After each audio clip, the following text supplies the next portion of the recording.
All right, looks like we are live. Our chat feature still doesn't work, Andrew. Uh, I'm sure I will fix it at some point. How's it going? It's going.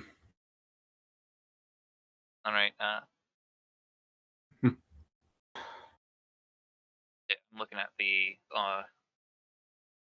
I'm getting a feedback loop. Great. But I'm just checking the audio. You want us to talk about why you're mad at YouTube or something? Sure. Well, I mean, I don't know if it's the biggest deal, but yeah, they're putting ads on my videos. Um, I'm not monetized or anything, so that was strange to see. Um, and apparently they're doing that now.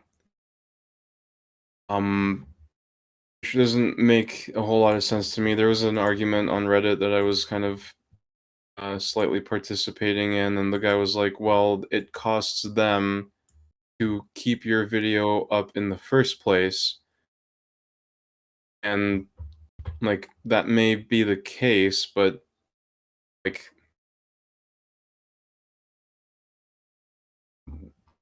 it kind of defeats the whole purpose of like the partner program anyway. Like if you can just put ads on people's videos and not pay them for it, then like and like what's stopping them from just doing that to anyone who's not monetized? Yeah. The And I'll cut in a bit because I feel like that argument really forgets why we don't have the partner program for under thousands anymore. The whole reason, the whole justification for taking away monetization from those smaller channels was because they were concerned that if they ran ads on those channels, then people who upload like unsavory things will be blasted by the news media, and then there'll be another adpocalypse. That was the whole justification. If you're running mm, ads on these videos, that defeats the entire point of why you weren't running ads on the videos. You just split the revenue exactly. like you did with everyone else. Do you know how new this is? I literally the first time I've heard someone complaining about it was literally this or last week. Oh, So it's I don't know. I imagine it's kind of like the two ads. They used to only run one ad, and now they've thrown in two ads, and they just added it, and now they're just going to leave it there unless someone complains enough. And no one who is above 1,000 subscribers is really going to complain about it because it doesn't affect them. It's just going to be something that exists, yeah.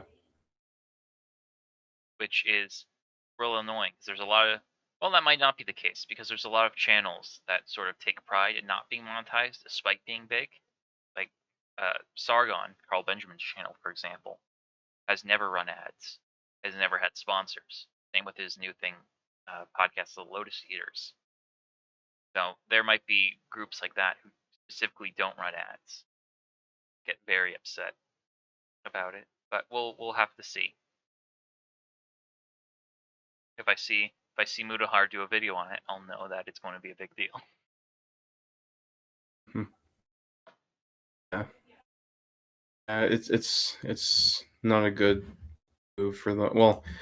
I mean, in terms of consequences, I'm sure it'll be trivial, unless their big creators get on it. So, we'll see what the actual practical consequences of it are in terms of well, if they do if they do start like getting rid of the partner program somehow, or like making it even harder.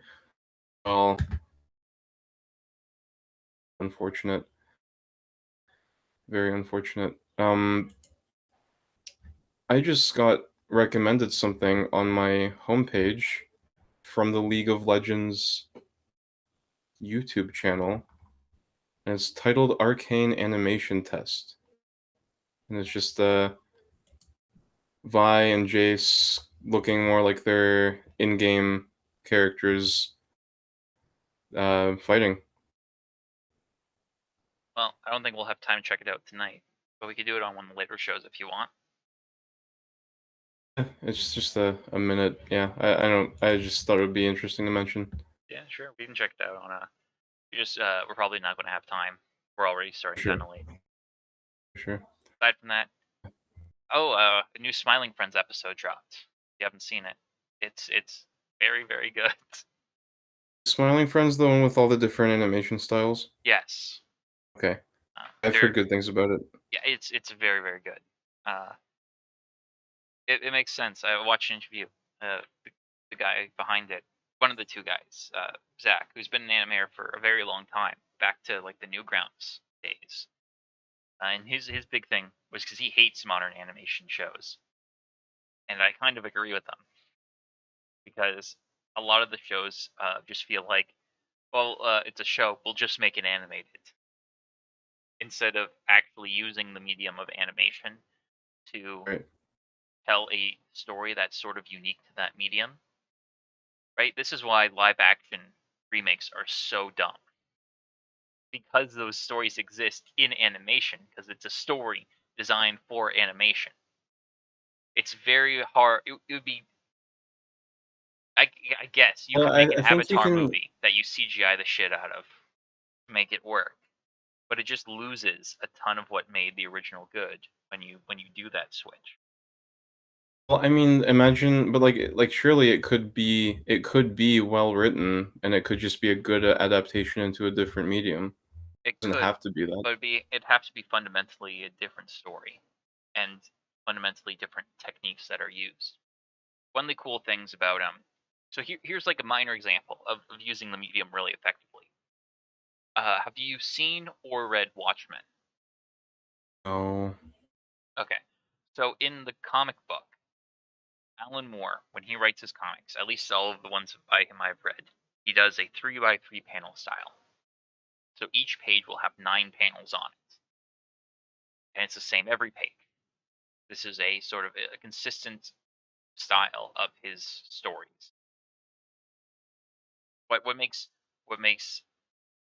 this really good usage of the comic format is that he will choose very specific moments to break that format. So there's a great scene where Ozymandias, there's an attempted assassin on Ozymandias, and he has this traditional 9 panel structure, but he overlays on top of that 9 panel structure a depiction of Ozymandias. Uh, he's not actually killing him, but he's like beating the shit out of him over top of that 9 structure panel. And the reason he does that is to convey that Ozymandias is in absolute control of the situation the entire time. And we go on to learn later, because it's a hint of the reason why he feels in control of the entire situation, is the entire thing we find out later is planned by him. It's an assassin he hires to take himself out, who he then kills. You can't really do that in a film, right? You can't like overlay a scene on top of another. It would just look wonky and weird. So when Zack Snyder has to do that scene, he has to find a way to demonstrate that level of control. And his solution is to do that in slow motion. And I mean, it's not an awful scene, but I feel like it loses something. This is also kind of what we talked about when we did our primer review, which should be coming out soon. I'm just doing finishing touches on it now. About the like a book versus a film. Right? I don't know if you remember that part of the conversation, but how some aspects of the film might have been more conducive to a book instead of a movie. So I think whenever you're engaging with a medium, you should be aware of that medium's strengths and weaknesses and create your story accordingly. Because each medium, like a book, has strengths that a movie does not, and has things that it's weaker in. Like a story just can't do visual storytelling, like a film can. Likewise, because games have more interactivity in them than movies, or books can. You can have like choose your own adventures. The games typically have even more than that.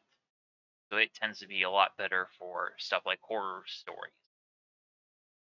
And there's certain things you can do in ways you can tell stories that is uniquely different than film and books. Yeah. Agree, disagree with any of that, Andrew? Makes sense. Well, today we're here to look at a specific medium, the medium of animation. Uh, in the so Zach's complaint is that none of the modern animated movies and films, well, not the shows specifically, don't really make use of that animation, right? Like, and I agree. A lot of them don't really do a lot with the animation, and a lot of them now are just trying to copy Family Guy, but very poorly. But we're here to not talk about bad animation. We're here to talk about good animation. Andrew, you remember what episode we're on? Couple people want to be my friend. Yes, it's about how only a couple of people want to be Jinx's friends, but everyone else hates Jinx. He feels alone and vulnerable. This is exactly the correct Andrew. This is exactly the correct Andrew answer. Good job. Thanks. Question. But yeah. So if you want to remind everyone what happened last episode? Yes. Our hero protagonist was missing for quite some time. We and we got to see what was going on. Um, what happens now that things have changed in our beautiful twin cities. Yeah. Um, So Caitlyn goes down and lets out minor side character Vi. from, well, actually, she lets her out at the beginning of this episode, doesn't she? yes, Yeah. I But actually want to talk to her. we gotta see Jinx and how she's developed. We've got to see how the Undercity is now different, how Topside is now different. We learn a bit about Jace and Victor and Hextech. Jace became a counselor. Yeah. Caitlyn got fired because she's bad at her job. Yes. Yeah, good thing she has an unbiased, helpful boss who can kind of like like he's got like a insight for these things. Just sorry, Kate, you just stay in it. You gotta go push pencils. Not even that anymore. Too dangerous. Just a mom looking out for her kids. That's what I call good parenting. Yes. But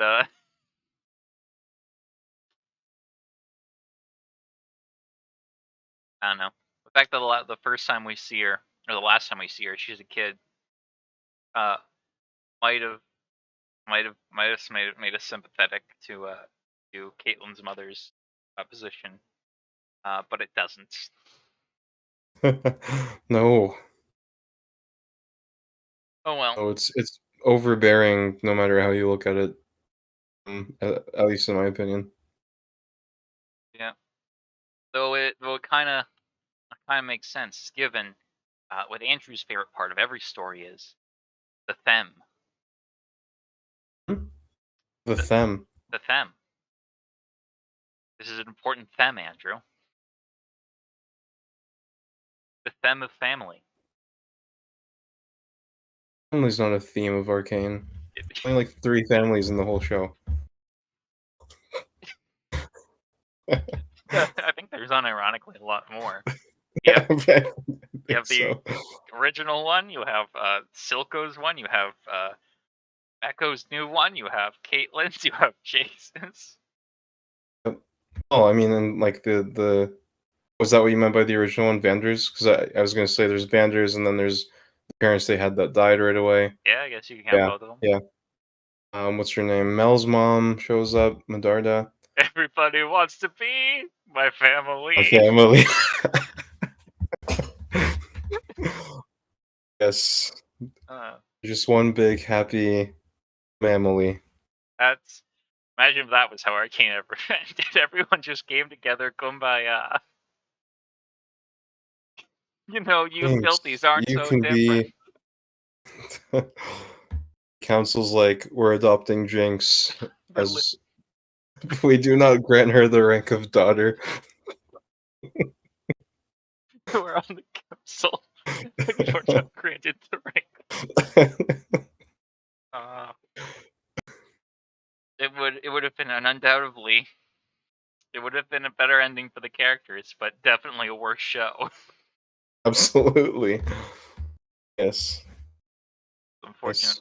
That's why you should never put the writers in charge of the characters. It's like Oh, it's like it's like child stars. Honey, wait, who do you put in charge of the character? Like, what does that mean? I'm Does I'm that do you mean like? I'm joking because the writers will Oh, okay. exploit the characters. Okay. But of course they are. That's the by design, right? Gotcha. Right. The writer it's like the child stars. The writers will come in like Jinx. Maybe you should have some of this shimmer. But Oh, what could go wrong? make people suffer. Here, just to suffer. I can feel it every night. My arm and my Um, leg. Uh, let's watch some Arcane. Let's do it. If I'm not mistaken, this starts out with an old friend. I think you might want to maximize it on the screen there. That's maximized on my end. Oh, I'm seeing the browser tabs and stuff. I, You just probably hit, uh, or maybe not. This happened before, and you just said like, "Oh, it turns out it wasn't maximized." Maybe it I is. don't. Hold on. Hold on. Yep, yep. I have the volume up way too loud. Let me. Oh no. But, Uh, yeah, this might be a problem again. oh, Uh, but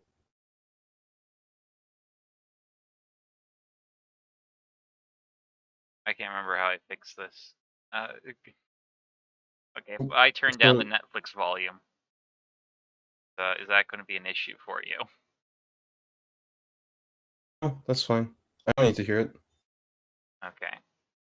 Oh yeah, my mouse has disappeared again. Can even, if anything, I can just bring up Arcane on my end, Oh, and that's if right. I need the sound reference, I can just find it. Okay. Um. Yeah, I don't remember how I fixed it last time, but it's all La working on the stream end, so I'm hesitant last to try and last fix it. time last time you just said it turns out it wasn't in full screen, something like that. But perhaps not. Perhaps that was a different circumstance. All right. Um. If it's not a problem for the stream, it certainly doesn't bother me.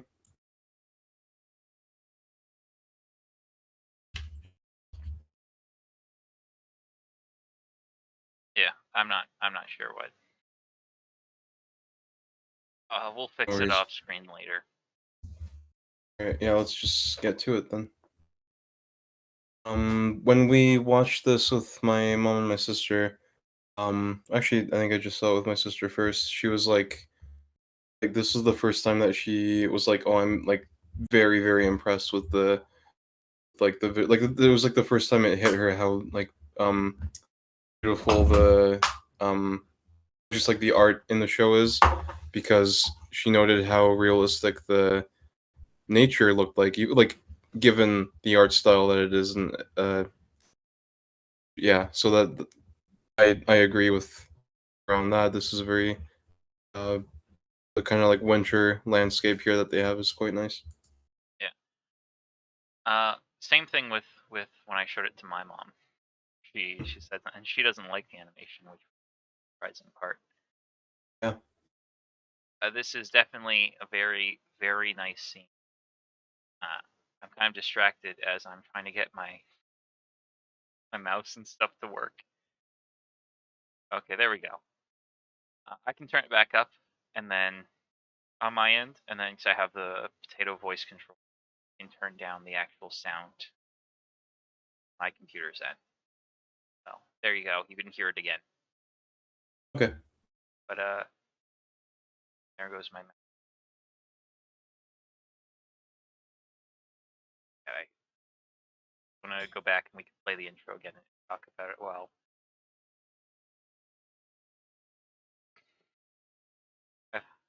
there we go. But yeah, it's nice because it's definitely. Well, I think partially what I think makes it stand out is that its color is so different. Well, not its color, but its It's lighting. true. This is a very bright scene. Every time we see this prior, it is in like Zaun is very dark. Piltover is brighter, but there's tons of stuff cluttering around and tons of shadows. And when we go into like the Jace scene, what's the first thing they do? They shut off all the lights. Yeah.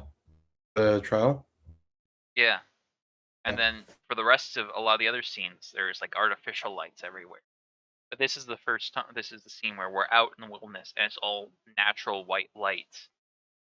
Yeah, On it's kind of like a neutral lighting. and as Not well, too it's bright. yeah, and I believe it's like the scene is the water's nice, but it's lots of snow. So this is a very bright scene, right? As anyone who lives in a country with winter in it, it's brighter in winter than it is in summer, despite the sun being further away, because all the snow is big, like reflects all the light. True. So this is so I think a huge chunk of this is the lighting and how it's so bright in this scene, and that's part of what gives it that moment of like that sets it apart from the rest of the series, which is by comparison very dark. Everything's still looking good, yeah. Everything's good. It's also nature, and nature is always like nice to look at. But yeah, it's a real standout scene. It's a great place to put it in, right? At the beginning, because you want to hook the audience. The rest of it, having it here, is probably the optimal placement. You can turn that on again. Who, who's that, Andrew? That looks like someone we know. From the dead? Yeah. Everyone's coming back now. Yeah. That's the problem with these freaking shows. No one stays dead. Completely inconsequential. And everyone comes back, except for Black Widow, because Disney hates women. That Though to be fair, is she back now? She had like a movie. was a prequel. Okay. I'm on level 2. I haven't seen a single Avengers movie since. I don't think I've seen any of it Marvel property since Endgame. You're not missing much. The Spider-Man one is somewhat worth watching. If you like Homecoming and the other one, From Oh, Home. I did see the Spider-Man with Mysterio. Yeah, but they made well, I guess that was after Endgame, but then there's also newer one with Doctor Strange in it. Yeah. Um, Is J. Jonah it's Jameson kind in of it? nice. Yeah, a little bit, yep. But Well, it's kind of annoying because they're like, "Oh, he's clearly like Alex Jones," and it's like trying to like do the like, "Oh, he's like a conspiracy theorist type of person." It's kind of funny, but it's like, well, yeah. I'm big. I like the actor. He was the original J. Jonah Jameson in the Raimi trilogy. He also does voice acting. He is Omni Man in Invincible. no way. Yeah. Oh, cool. Which I think I keep I think meaning it's to watch hilarious to think Invincible. about Omni Man beating the shit out of his reporters, saying, "I need pictures of Spider Man. This is not your Spider Man to take pictures of." Have you seen Invincible? No, I've been meaning to though. It's on Amazon, so Yes. Yeah. No, I want to watch it. I keep like I'll be like, oh, okay, it's morning. What should I put up some YouTube as I work or I don't know. Well, let's see. Oh, and I forgot about Invincible again, but so I will do it. I don't know if I should say something controversial. I've read the entire comic series. It uh and I wanna piss off all the fanboys, but listen, the show is good. I think the show improves on some stuff, and uh what's the opposite of improve? Deprove. It worsens other parts. But the Invincible comic is good. The problem is it's a comic, which being a comic isn't a problem, but it's like a comic, by which I mean it's like it was when it ran like a weekly release comic that went through multiple different authors, as opposed to like Dark Knight Rises or Watchmen or Berserk or something that has a regular release schedule but has one person's vision all the way through. And that really hurts its ability to sort of be properly fleshed out. So I'm hoping the show might be able to do a better job at doing that by having that unified vision. That said, they've completely ruined his what's her name? Fucking Amber. What a fucking trash character in the show. Huh. But yeah, I'm we afraid I can don't do know. Invincible and then talk about it sometime. It's not bad. It's not. I wouldn't put it up with like the great comics though. Okay. But About as like compared to like as far as animated shows go, oh, I guess there's not the a show whole is lot very of. good. Okay. Now to be fair, at this point in the story that they're doing, it's still like a big unified vision of what's going to happen. So it may be the case as we get deeper into the story and they have to work with those plot lines that the quality of the writing may go down. But the show at this point, and the show does take liberties with it, for the better for the most part, I think. Um, like the Omni-Man scene, Omni-Man fighting the Guardians of the Globe doesn't really exist in the comics. You get like one page where they all die. But having that animated fight, I thought was a massive improvement for various reasons. And it makes sense in the context of doing a show why you would put it there. But yeah, I think the show has potential, and I think it has the potential to be better than the comic. Uh, I wouldn't hold out hope though, but I could be wrong.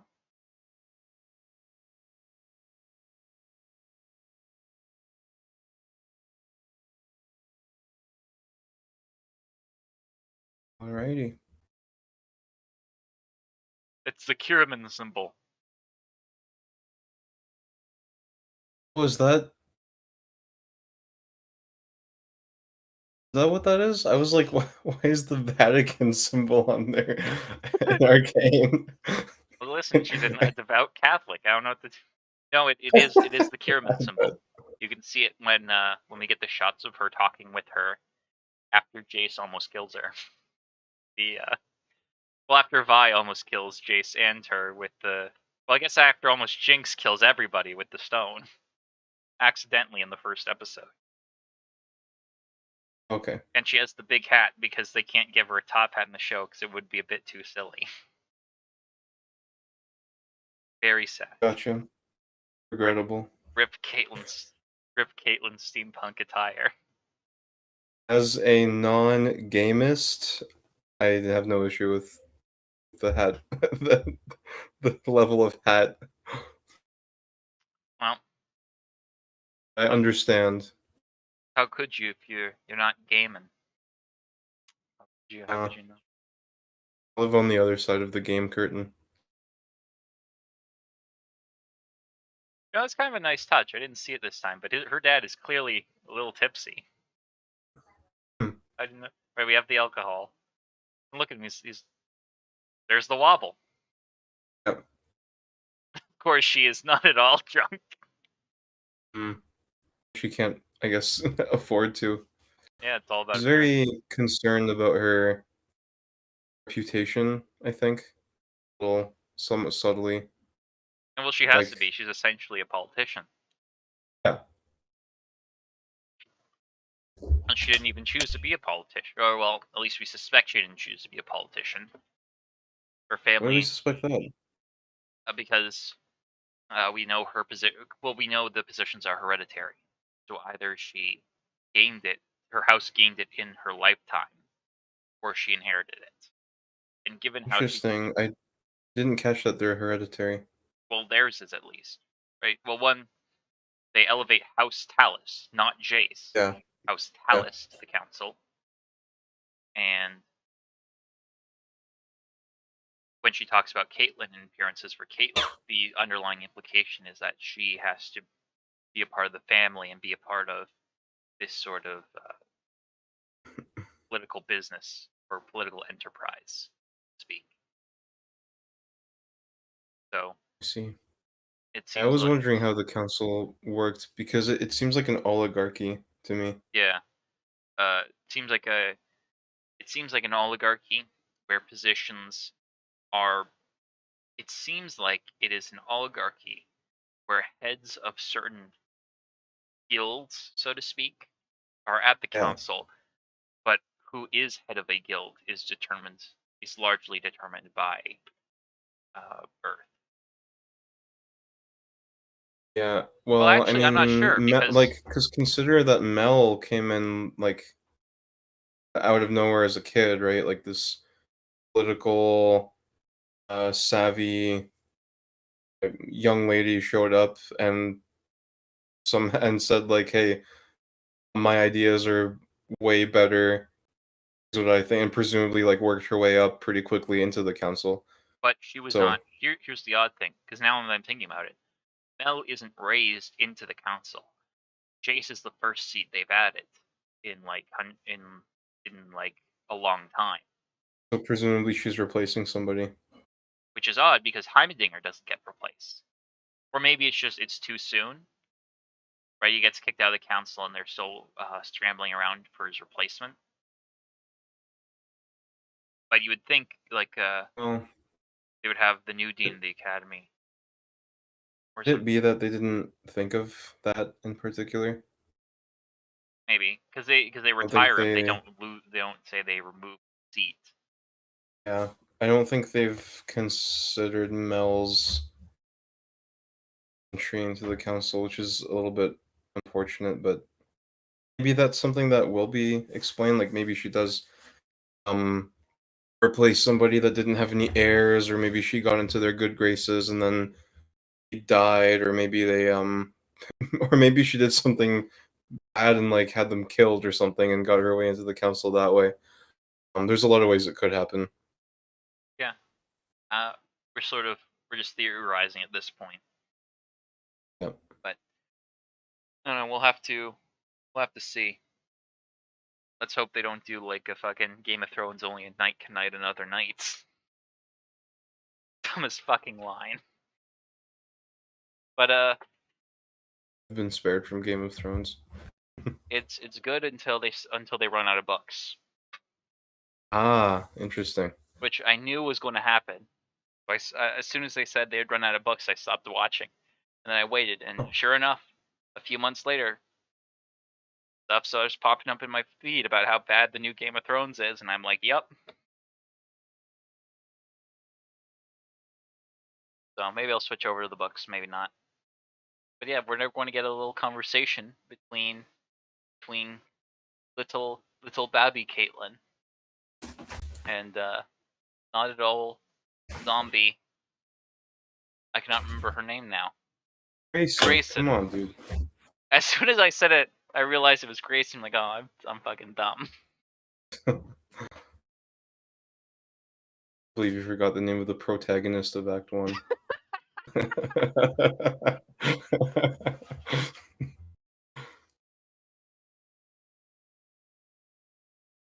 You think that the parents actually put her up to it? That she just you can probably keep running unless you have something to say about something in a second. Yeah, I'm Just just altering curious. the audio on my end. Uh, but yeah, your question was, did they? Do you What, because Caitlin's whole thing here is like, did my parents let you, or like, did my parents pay you to let me win?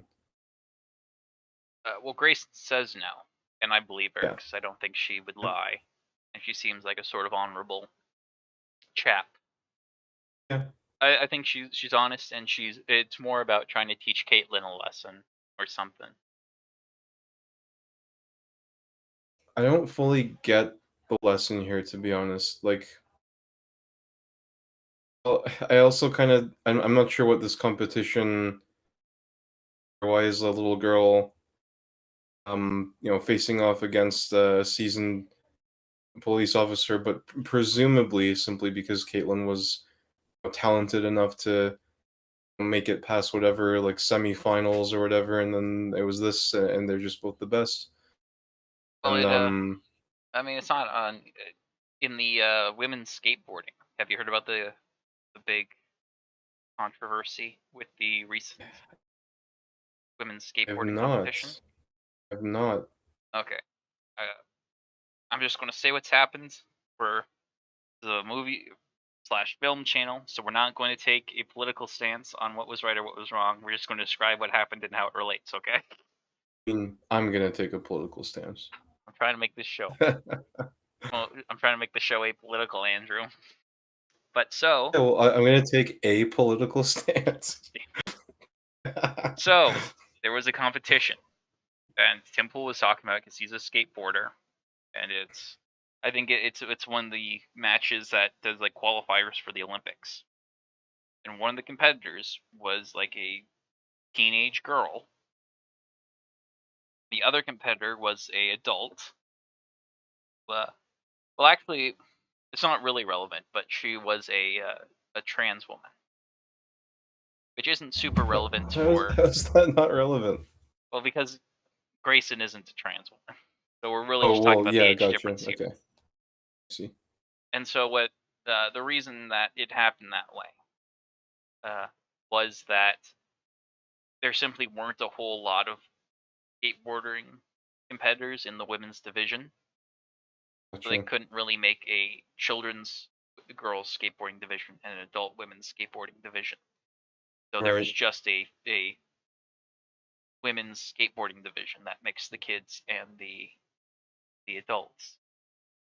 It may be the same way for the shooting competition here, where there just aren't enough women interested in shooting guns in Piltover to put a whole league to two separate leagues together. So they might have just put everyone together, and Caitlyn was second best. Makes sense. Makes sense. But yeah, I don't fully quite get the lesson that she's saying here. She's saying I don't need the trophy because I'm shooting for protecting people, but you have to figure out what you're shooting for. Which I guess like Caitlyn doesn't like. I guess Caitlyn doesn't really know. Anything. Yeah, like if her whole thing is like my parents are choosing my path for me. I don't know. I guess. Well, I don't know. Well, maybe this is just kind of like something that inspired her earlier on. Like she was already interested in shooting, and then she's like, "All right, well, I want to be an enforcer like you. I want to shoot for to protect people, protect the city, do good for people." Yeah. Yeah. So I guess she just kind of looks up to Grayson in that way. Yeah. The way I see it is, Caitlyn not granted a lot of autonomy by her family and her station, Hmm. and so what she's supposed to what she's supposed to take away from this interaction is that there should be you shouldn't just do things. You should do things that are meaningful to you in some way, Right. right? The trophy is meaningless to Grayson, so she doesn't go after it. Protecting the city is meaningful to her, so that's what she does. And That makes sense. that's sort of the lesson that Caitlyn I think is supposed to learn from this. That she should pursue what is meaningful to her and do what is meaningful. And for Caitlyn, like Grayson, it's helping people instead of whatever her family business is. So she becomes like an enforcer. Then she goes down into the city, and that leads on to do all of her stuff.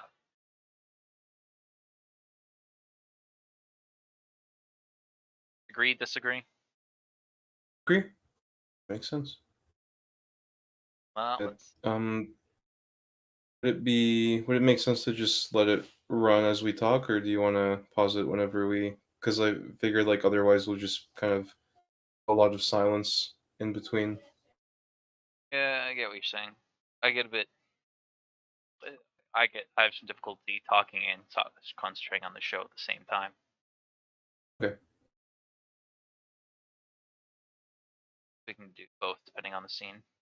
That's why I've been doing the Sounds like good. going back and playing it as we mute it and talk about it because it makes it a bit easier.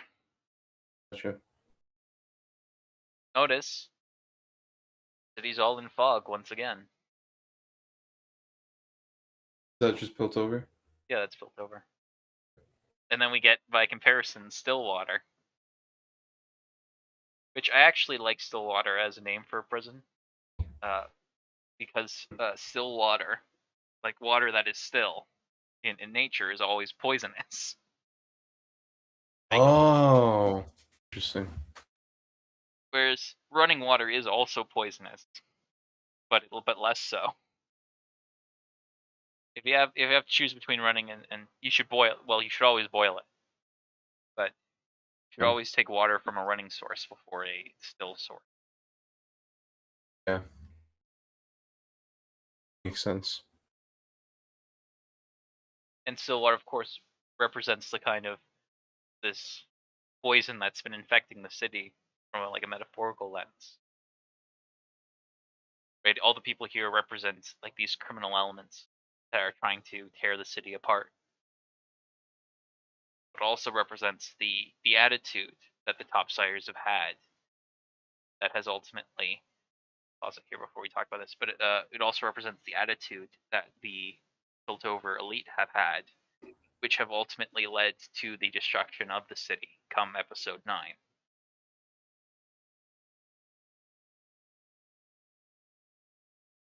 Or do you think I'm reading into it too much?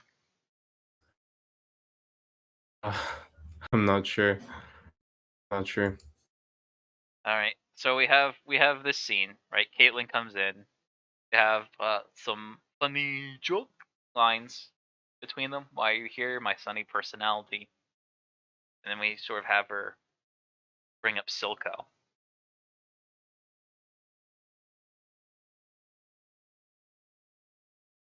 Is it still meant to be muted entirely for the watch together, or is that just me? That is Is it just you. maybe? All right. Let me see if I can figure this out. Oh All no. controls.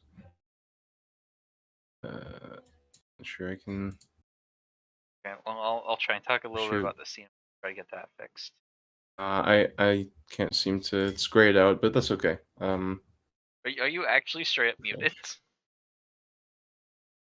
Yeah, I just can't hear the show through Watch Together, but that's okay. Like I do have it on my Netflix open. Did this just start Uh, happening, or has this been like this the entire time? it's been like this the entire time.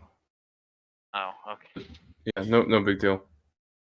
Why can't anything just ever just work?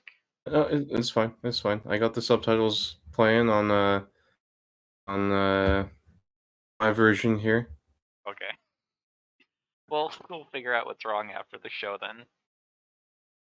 But yeah. So she comes in, and we once again, so one of the things we talk about is sort of the shifting status that occurs over the course of the what happens. Kaylin comes in and she's very. Let's go. Let's go back. I'll mute it. Talk about. Ever she's very has like this determined. We're always seeing her through the bars. Right. We have this shot, which is nice, which is entirely black. We don't see Vi at all. We just see Kate. Entire entire setup, entire scene itself is centered around Caitlyn because she has all the power. Vi is trapped in a cage. She's the enforcer. She has the authorita, right? And she's asking her questions. She's interrogating her. And then Vi is not responsive, so we get to see her a little bit. And as she leaves Vi mentions Silco, and suddenly the power shifts. She has to come back, drags her back, and now we're not getting the shots of her. All the shots of Vi are shots of Vi as opposed to like the black shots. And now we're seeing Caitlyn Caitlin's through kind the of bars, yep, like we see Vi through the bars. So there's sort of an equaling of status. interesting. And then we Caitlin's small. have a The literal other red side of the line. line. It's a literal red line you're not supposed to cross. You know what that line is, Andrew? Oh, The state it's line. a metaphor. A state Line, and she line. just crossed it. She's carrying a weapon. She's carrying a weapon. Well, no, she's basically a traitor right now. Traitor to the cause.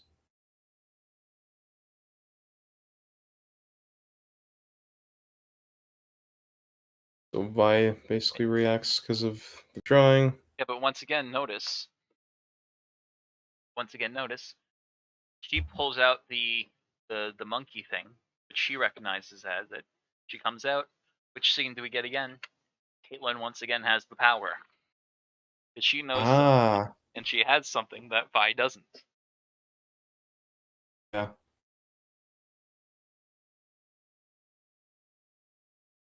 Right? And now she's Oh being yeah. observed. Cool. My question first. Give me what I want. And Vi has no choice. And once again, notice. Hold on. Look at the camera angles here. Now it's close in on her. There's still the bar, but like the main, we're not seeing her through the bars so much anymore. It's still there, but that's more to remind us of Vi's positioning. Yeah, and it seems like there's been a bit of a opening between them to like talk more face to face rather than like through that separation. Well, I think this more has to do with power dynamic shifting. And notice as well where Yeah. Vi's hands are, and by extension probably her face is around here. So she's physically lower than Caitlyn as well. Then when we Okay. shift to, we have her behind the bars very clearly. Yeah. So when Caitlyn has the power, we no longer see her through the bars as much. Now that she's regained the power, and we see Vi through the bars. So their bars themselves, I think, are being used to display that shifting of status in the scene. Yeah, I'm just saying that she's closer now. We're getting like the front, like the fully front shots as opposed to like 3/4. Yeah. Yeah. But yeah, once again in here, no bars again. We have just Caitlyn center.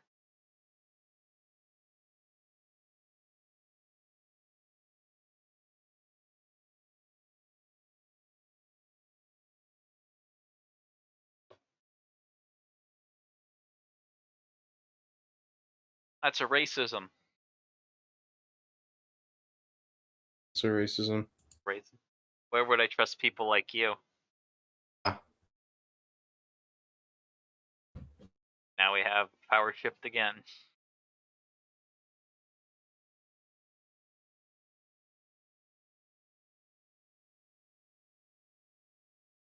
I will say there's a bit of a continuity error because Jace brought her that, but left with it.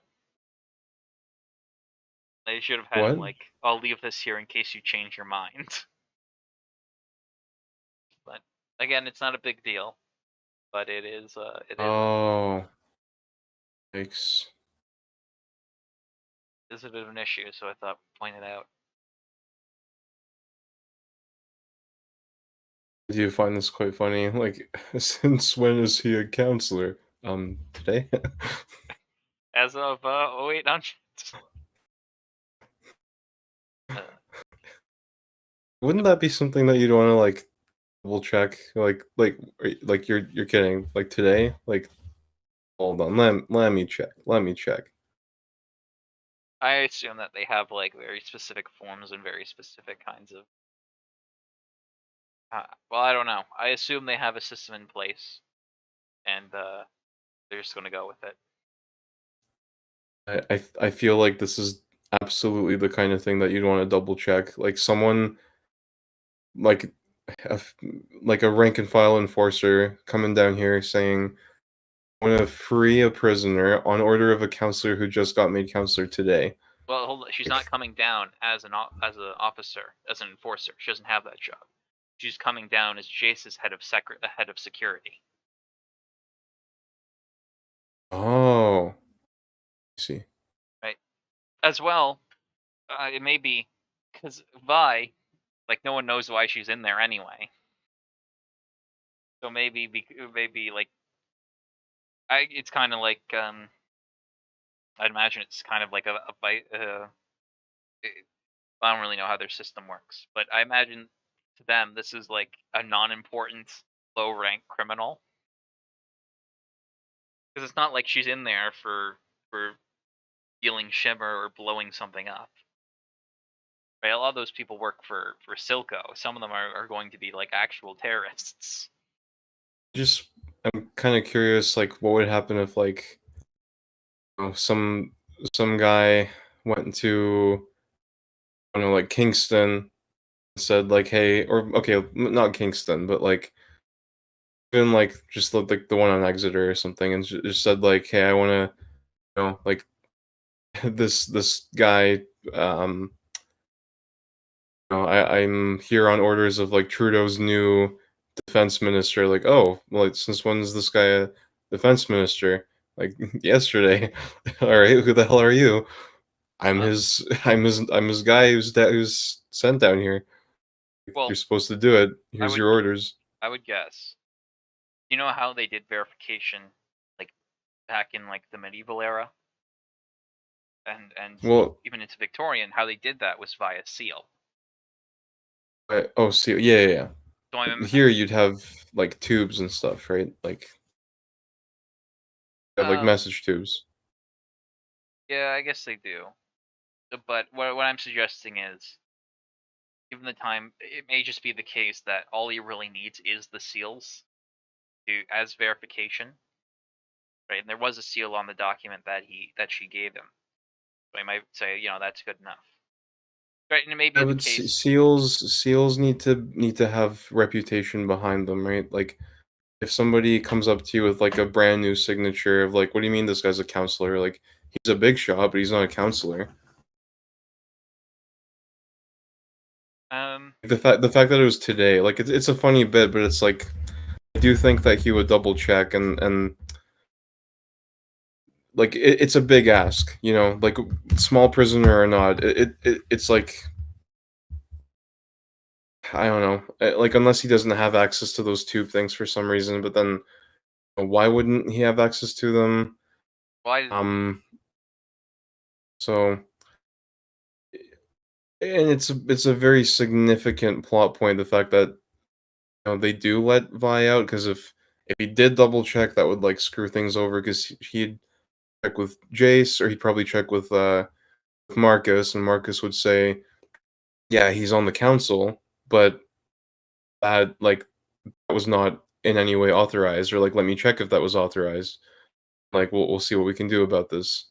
And Marcus would immediately end it. Yeah, It's a yeah, I little see what it's a you're little bit saying. unfortunate that this one played out this way.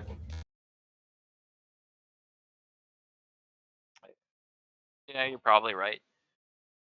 Really, the only counter I could offer is that Jace is kind of such a big deal at this point that I'm not sure how much it would matter, but it probably still would check.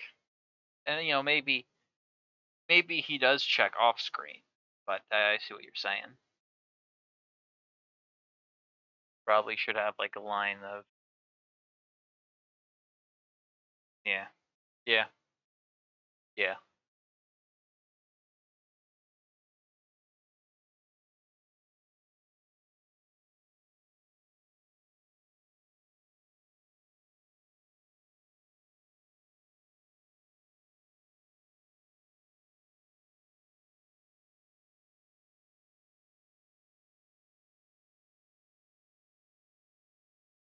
I don't know. I like the ending. It's a nice line of just sort of casual brutality. Yeah. right? It'd be different. I think it works here really well to use that as opposed to like that filthy Zaw Knight. I think if they had done that, that would be like a bit. That would have been a way. It would have been too far. Right? It would have been like the. It'd be too many of the. It'd be hammering you over the head too much with it. Whereas like realistically, like a what's it? A Few Good Men talks about the the the Nazi like kill squads Oh yeah. and how they're not like they didn't a lot of them didn't have like a super like huge problem with the Jews, but they did it because it was like their duty and this is what was expected of them and they didn't want to betray their friends who were also on the team, so they kind of went along with it. Which I think that sort of casual brutality is more realistic to what people in their position would be doing and how they would sort of view it. Yeah, and I just thought as you were saying that, thought of a potential slight defense for that. Like the fact that he said that, it's like, okay, doesn't really care either way what happens to Vi. Like more, she's more so a nuisance to him because she keeps beating up the Silco prisoners.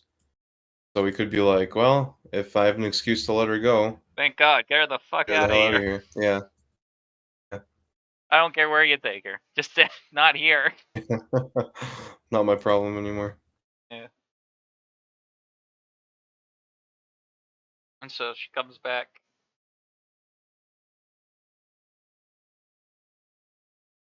Vi is immediately grateful and trusts Caitlyn entirely. Just like how real people work. Yeah, solid. Wake up to the sound of the silence that allows. Everyone wants to be my family. Marcus is Yeah, I pretty think this based right is now. an important scene. Everyone still kind of hates Marcus, but I think Oh, these yeah, scenes are important for making him understandable and to some degree relatable. oh, absolutely. Oh, Right? and like you see him doing stuff against Silco too, right? He's like, what I wouldn't do for a way out of this. I'm just not strong enough to do it. Yeah, there is he's too deep. Yeah. Is that in this episode where he has the bomb? Um, I think it's towards the end of this episode. yeah, I think It's a great scene. But yeah, like even this, just like, this episode 6 is where Silco pays him a visit. okay, yeah, then it would be 5.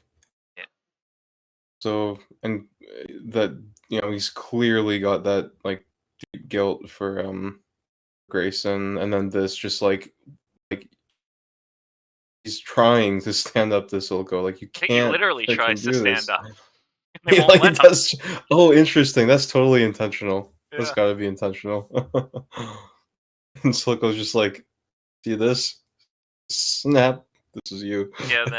The sort of slicing sound really punctuates his words,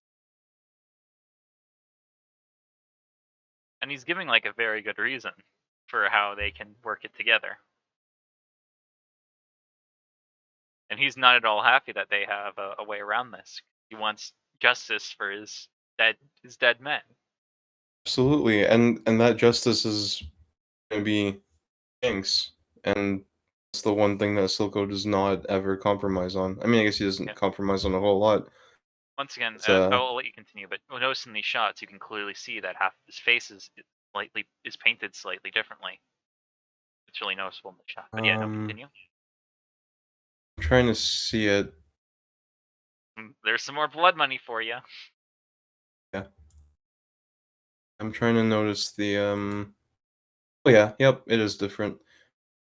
Yeah, that's something that because Silco's solution every time has been to buy his way out of the. He's a big fan of wear guilt. He's been buying out the lives of all the people he's killing. He did it with Grayson. Gave gave him the money for Grayson, and now he's giving him the money for the Forcers who are now dead. And we sort of see in this episode, he gets real mad about it because, like, from his perspective, it's got to be he's selling the lives of his men for gold. He's a literal Judas, except it's gold instead of silver. Yeah, And and this, is this line maybe coming up, or has it happened where he says, "Yeah, we've achieved a lot together, Marcus, Sheriff." and then it pans to the badge. Yeah, and that kind of means like he's not. Marcus isn't implying that he's gonna like out Silco or anything like that. But if he does, is just like there's just as much blame on him than on Silco, and Silco probably has more resources to cover up his own situation. What it So is, Marcus might end up. it's the same scene as when he talks to the Chem Barons. Mm, I pulled you out of the depths. Here he's saying we've done a lot together. Sheriff, I got you to be sheriff. I killed Grayson. I made sure you moved up the ranks. You're here because of me. Don't ever forget that. yep. I Like brought you into this it, position, and I can take you out again. yeah, but I'm saying it's not just like there's more layers to it. It's not just the gratitude. It's also like and like the intimidation of like like you owe me, but also if you get any funny ideas, like you're going down, like you're in on this. Yeah, you're only in this position because I allow you to be in this position. If I Yeah, change my mind on that, you will no longer have this position. yeah. But also how much of Silco's transactions have been covered up by Marcus, right? Yeah. And then we're going to get a nice transition shot here.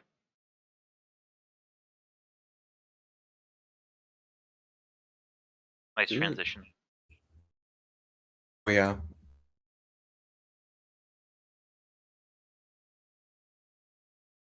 Right, and we're starting now to see the sort of breaking of Victor and Jace's relationship. Jace is talking about all this counselor stuff that Victor just cannot care about.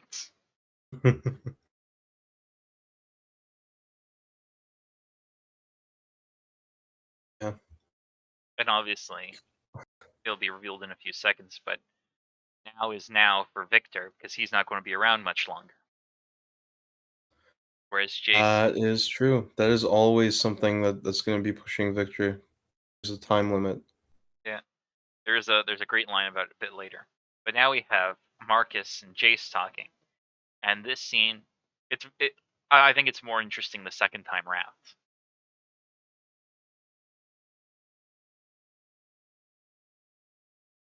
Right. So Jace is obviously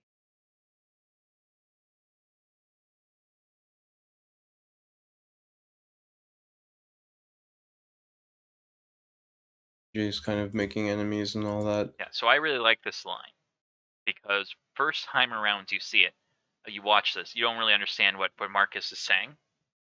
It sounds like what Marcus is trying to do is cover up for himself.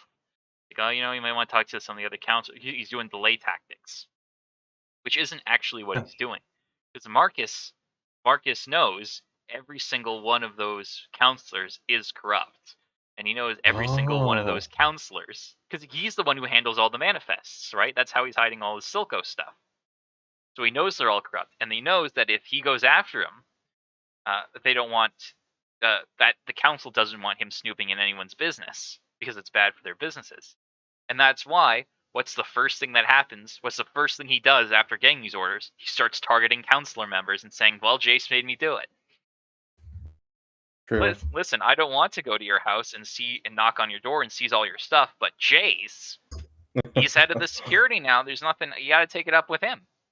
And that's why we have that scene in the where Heimerdinger is enjoying the music and Mel is getting him to talk with all the different heads.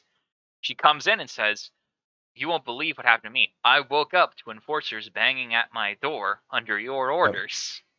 Yep. Yep.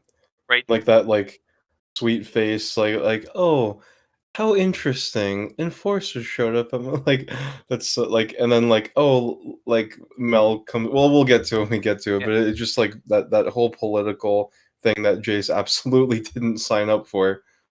Yeah. So Now what? that he like the one thing he wants to do, if it comes to if he's like, fine, if I'm gonna do politics, fine, I'm gonna freaking clean this mess up. I'm gonna drain the swamp.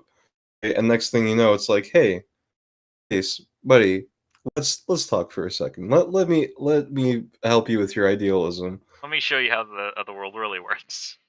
Yeah. But so this is why I really like this scene. I think it takes on a whole new meaning because we want when we watch it first, this seems like a delay tactic. When in actuality, having rewatching it now, this is actually a threat. Right? He's saying, listen, Mm, if you make me do this, you're the one that's going to have to suffer for this, right? And this is why stuff are. Are you sure this is your first day on the council? You might be messing with things you don't understand. It could end really mm, badly for you. This is a threat. And Jace, like the audience watching it the first time, doesn't actually realize it is a threat. yeah. And so he plows on ahead with the audience's backing. Usually they're like, yeah, that's the corruption. Marcus, take him out. Yeah. And of course, Marcus is going to use that and use it to paint a target on Chase's back, which ultimately forces him to make deals. And once he allows some of the corruption, he can let some of Silco's slide through. Yeah. You can leverage that a bit. Yeah. Interesting. This is why I like part of why I like Jace so much. Like he is trying and he's doing what he thinks is right and he's doing his best to root out the corruption. It's only when he's kind of persuaded that like, Backed into a you know, corner. yeah, like, well, maybe I have to rethink my strategy here. It also has a bunch of scenes that have more meaning on rewatch, which I know you're also a big fan of. Yes, absolutely. Undercity Gang, the firelights. And now we cut back to Those fiends, the firelights. Victor, focus, buddy. Come on, man. You got work to do. Stop coughing. he's going to see the oh no. He's going to see the clockwork elves. Clockwork elves. Yeah, that's where he's going. So I'm not sure how much of what's happening is Victor like his brain. I don't know how much of what Victor is seeing throughout the course of the show and how much is experiencing is due to his brain dying and how much is due to actual magic. Right? You know what I mean? I don't know. I don't know because like the hex core is literally just the hex gemstone with a special like rune configuration around it, right? Well, I think Like, I think they even I'm say at like some point, but I'm pretty sure it's alive. yeah. So then like theoretically, any one of those hex gemstones could be actually reaching out to him because it notices like, well, if anyone's gonna you know, help us grow and expand and whatever, then it'll be this guy. Mhm. So maybe they are kind of giving him visions or something. Might be. It's also like it's not like we. I don't know if we're not seeing all of what he sees here, or if it's just he interprets the swirliness as like as it being a vision, and then thinks, oh, maybe there's something more to it. Um, Yeah. because like I'm not sure how you infer that. Like we're either not seeing the whole thing, or he is getting a like an episode of a symptom or something, which just kind of like it's like getting into a car accident and then like having like an eye-opening moment or something, you know? Yeah, it's hard to tell how much is in his head and how much is like actual magic-y stuff. Yeah. I think you And can my interpret it either interpretation way. is that it's more so it's kind of like him getting like using it as like um inspiration basically. Maybe we'll get some more clues in the next season because the hex tech still isn't destroyed by the end of the first one, even though Chase says he'll do it. Yeah. Um, Yep. Gosh, I really hope that Victor remains pure. Well, I won't spoil anything, but I know how Victor's story ends. I know, but are they gonna do that, or are they gonna? Because like they're not bound to the game, right? I mean, I would suspect that they will. Like, so they're not bound to the game, but the people who are writing Arcane the show are the same people who wrote the lore for the game. Yeah, but it's considerably different already anyway, isn't it? Um, I've heard people make the argument. I haven't seen anything that's like substantially different, Mm. right? Oh, like isn't Stanwyck Pedidley a character that apparently like took credit for Victor's work or something? Well, Samwick Pedidally is a minor character, Yeah, I was guess so. not really super important in the scheme of things. And League, to be fair, League has the lore was a joke for a long time because they were constantly changing things and making revisions and changing people's backstories and stuff. Oh, So I wouldn't be surprised. So if I were to make a guess, what this probably is a new lore where they've made a number of revisions like they used to. And so Stanwyck okay. Pedidly got changed to make more sense in the context of the story, and some details are going to get changed. But I find it hard to believe, um, or like so like the rat guy whose name I can't remember, Twitch I think, was part of like a Ministry of Defense or whatever their Ministry of Defense is called, like secret project, and then that got retconned. So I imagine there's stuff that's going to get retconned, but I would imagine like the majority of like I'd imagine the heart of the story is going to stay the same. 'Cause, Like like if the thing is, if Victor does what Victor does, then like the only way I can see that happening is just like, oh, I'm just too drawn to it. Like, I can't help it. Like, it must be done. Like him just kind of like going quote unquote like crazy with it. Like it like overwhelming his better judgment, I guess, which would be kind of unfortunate because I think Victor is a just that line that we'll see later from him. Like we focus too much on the great that we forgot to do good.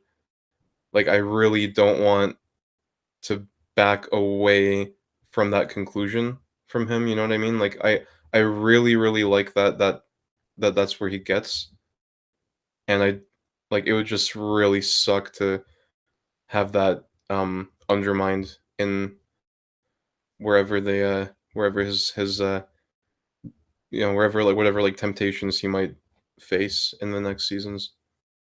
yeah, I mean I could see how I could see how they could do that, do the lead to the new Victor or the game Victor without doing that specifically. Uh, we'll have to see what they do. I'm just saying I don't think we're going to see a finale where Jinx's mental problems are all resolved and she and Vi go live on the countryside or something. I don't think that's going to happen. I think they're going to stick broadly to the same story of these characters, but are going to make changes in order to facilitate like the overarching narrative. Like Silco. Silco's an entirely new character for Arcane that isn't in the lore. He's in one of the games now, but but yeah, I Victor is probably going to end up the same way Victor is in the game. They're all probably going to end up the same way they are in the game. That would be my guess.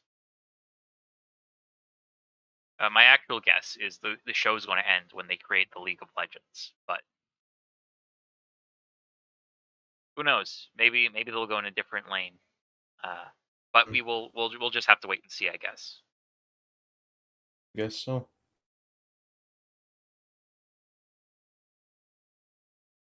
Seems like she's having fun reading S- Talus's journal. Super boring.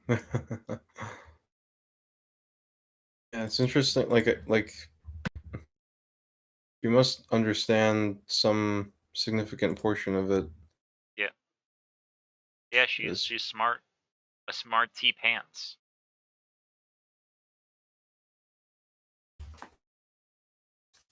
like Victor at one point does say like, well, it's a stretch. Oh, and this I love this. This is Yeah. like her, her being crazy Jinx. Ha ha ha. I'm gonna make a cool thing with this boring tech or whatever, and then like immediately just like it's that memory rush and like freaks out and like really like still having that like vulnerability of that. Yeah, she has a genuine PTSD episode. Yeah. Uh, one of the things I like about this is there's tons of we see the I don't know if you can see it now, but if you look at the box corner, right hand bottom corner, that's the flare gun Vi gives her, Oh, cool. which sets up she still has it and sets up for the end of episode 6. And then we have the flashes between Milo and Clagger, the dolls, Yeah. and Milo and Clagger, the dead people, which sort of reinforces that notion that they're sort of dead ghosts haunt her still. Metaphorical ghosts, of course. Yep. Right? And it's because everyone loves Harley Quinn and she's like quirky and funny. But having the Don't like juxtaposition Harley Quinn. reminds the audience like she's like this for a very specific reason. I don't like Harley Quinn. Like I like this aspect of Jinx rather than the typical aspect. Like the like like I think Harley Quinn only has that insane aspect. Like the unhinged aspect, I guess. The um then like the vulnerability of like the reality of that, right? Like I Yeah. guess that's kind of missing from that character, whereas To be fair, that's really ultimately what makes Jinx a good character, I think. Jinx is very clearly based off Harley Quinn, and to be fair, I don't know how much of the actual DC stuff you've read. Whether or not you get a good Yeah, Harley I Quinn just is going to depend on how good the writer is, and she goes through a ton of different sure. writers. So there's a ton of shitty Harley Quinns, but there are a couple good ones that are more in line with Jinx, right? Who have like this strange, who have like this over attachment and sort of this PTSD kind of character. What I'm saying is, in this show, their Jinx does a very good job of balancing that.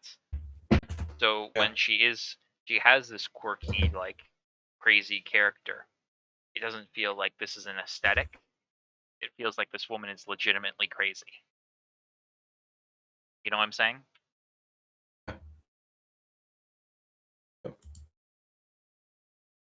For sure. I agree. Yeah, there's the flare and the bunny, Vi's bunny. And we cut Mm. from Vi's bunny to Vi. Does that imply that Jinx got the bunny down? I think Yes. Wait, Vi gets no, it I down think and gives it to her, and then yes. Jinx keeps it. And then it's a nice transition because obviously the bunny represents Vi in Jinx's mind, and so we see the bunny, then we cut to Jinx, and this old man is a funny gag.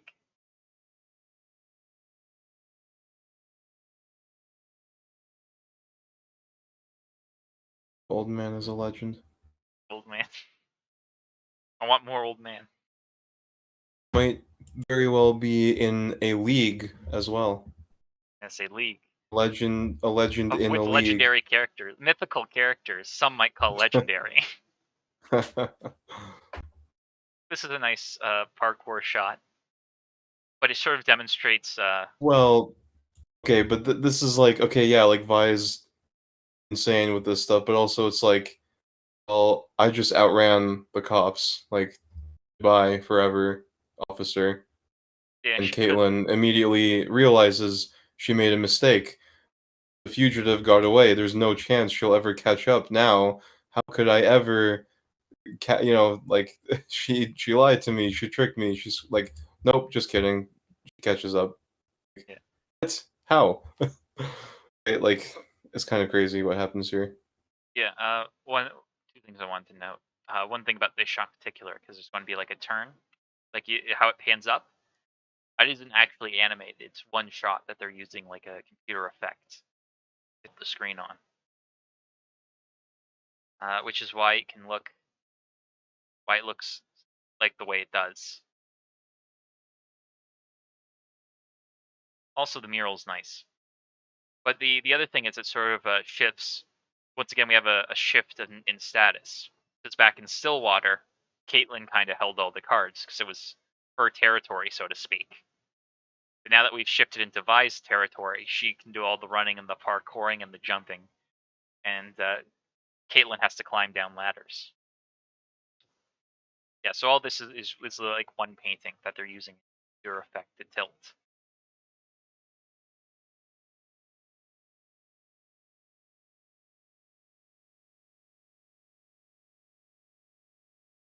Well, look at that. Some lively, kind gentleman trying to help out a friend. Yeah. It's like a motorcycle guy from Captain Marvel. And there's the old man. Yeah, there he is. Great visual Face. gag. It's just in the Face. background, too. You might not even notice it. Yeah. See? They're super nice guys. They lent them their clothes. Wonderful. Now he's just taking a nap. Poor guy. Probably all tuckered out. So to be fair, I think we should address it now that you've brought it up. In Marvel, it's kind of different, don't you? Yeah, obviously. Right? He's like there's two of them. They're taking her into an alley. right there's some unwanted physical touching. This is And Zod. he doesn't just take like move her map away. He actually like clearly like creepily touches her shoulder while he circles around her. Yeah, like it's a clear situation. Right? He also they're in Zon, which is a place known for violence. Two, we don't actually see the altercation, so we can sort of just assume that they struck first and Vi defended herself. And three, Vi doesn't have literal superpowers. Also true. Right? If she was actually Superman and they couldn't like hurt her in any way, it might be a bit different. But yeah, sorry, what did you want to say, Andrew? No, just you take it away for a bit. I'm gonna be right back. Go to the washroom. Okay. Right. But yeah, the Captain Marvel scene would kind of be like if like an old lady walked up to Mike Tyson and said, "Hello there, sonny boy. Do you need some directions?" And Mike Tyson doesn't respond, so she like bends the newspaper down, and then Mike Tyson just starts beating the shit out of her. Like it's a bit different than just like a regular, undoubtedly skilled, but like a regular person who is very clearly being robbed. Right? I think the takeaway we're getting from Captain Marvel is supposed to be that he's trying to hit on her, which I'm not sure is super clear. But even if that was the case, breaking someone's arm because they hit on you is not the appropriate or correct response. Someone's robbing you, it's a bit different. But so yeah, that's a bit of a difference between those two scenes, I would say. But aside from that, let's go through the scene again a little bit while we wait for Andrew. Right, there's obviously, as well as this sort of power shift, there's a clear display of what makes these characters different and how those differences benefit each other. Like, obviously, Vi is more athletic, and once again, this mural is real nice. And obviously, she has a more physical. She has a better understanding of the lay of the land, whereas Caitlyn has a lot of difficulty keeping up. But as we see in her fight with Savika, does have her own talents and uses, and those sort of talents complement each other in something we call codependency. But yeah, we come back to the scene. And also notice two of them, one male, one female. We have equal opportunity theft and ass kicking. Also, here's another big difference. Vi isn't supposed to be a hero. Andrew will argue she's the protagonist. Now, Andrew is wrong and dumb for thinking that. But she isn't supposed to be like a hero who holds herself to a high moral standard and stands up for all that is right and good in the world. She is literally a thief. The first time we meet her, the only thing she's doing is trying to steal from some rich people in Piltover. If this scene didn't have that cut and she just knocks them out and steals their stuff, it would still make sense because that's kind of who Vi is. Right? Now I think she probably wouldn't like attack Xanax or people generally for no reason. But if she were to just steal it from like a store or something, that would be within her character and would make sense. If Captain Marvel, who's supposed to be a hero, went to a store and started just taking shit from off the stands, that would be a problem. Because that's not the character she's supposed to be. Now, if you wanted to do a deconstruction like The Boys does, or The Watchmen does, that makes them more like people than heroes, then okay, fine, it makes sense that she would act like that. I'm saying Captain Marvel makes sense as a hero if she's a hero in the universe of The Boys. But in the context of it being like a Marvel movie and what these heroes are supposed to represent, it is not make a whole lot of sense. And of course, we once again have Old Man Gag, which is a great gag. And it's nice because it shows like the level of detail that they put into the series. This is like a background gag. I didn't notice it my first couple of times watching it, but it's there. And if you look for it, it's there. And it's something that most people on their first time through, and most people are only going to go one time through, so it's something most people might not even notice. But it's a good joke, and they put it in because that's the sort of commitment level to detail and excellence that they put into the show, which I really appreciate. And then once again, we have Caitlyn completely out of breath. This took everything out of her. Whereas Vi just beat up a couple people and still is just totally chill about it. So we have once again sort of differentiating between their strengths and their weaknesses and how they come together in codependency.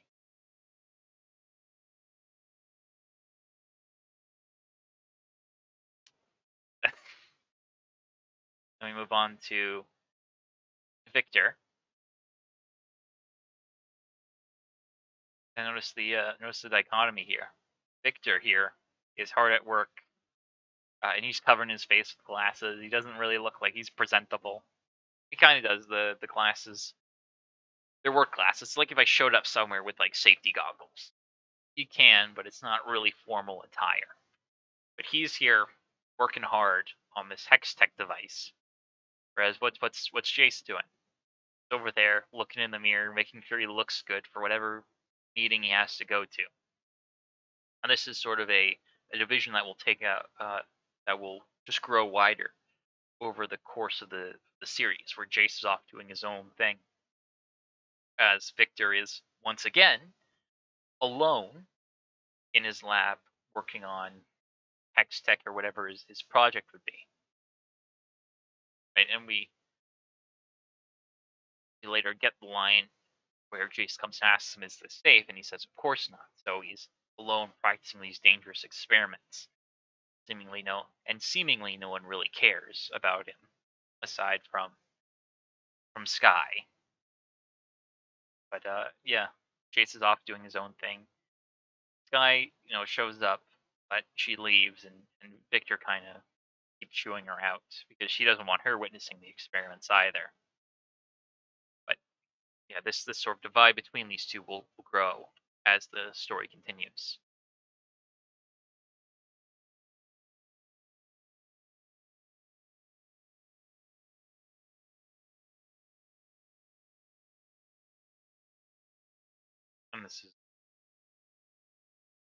this is of course where Victor is coming up with his theory of living rooms. Yep, and here's the line. Safe, of course not. Of course not. Which,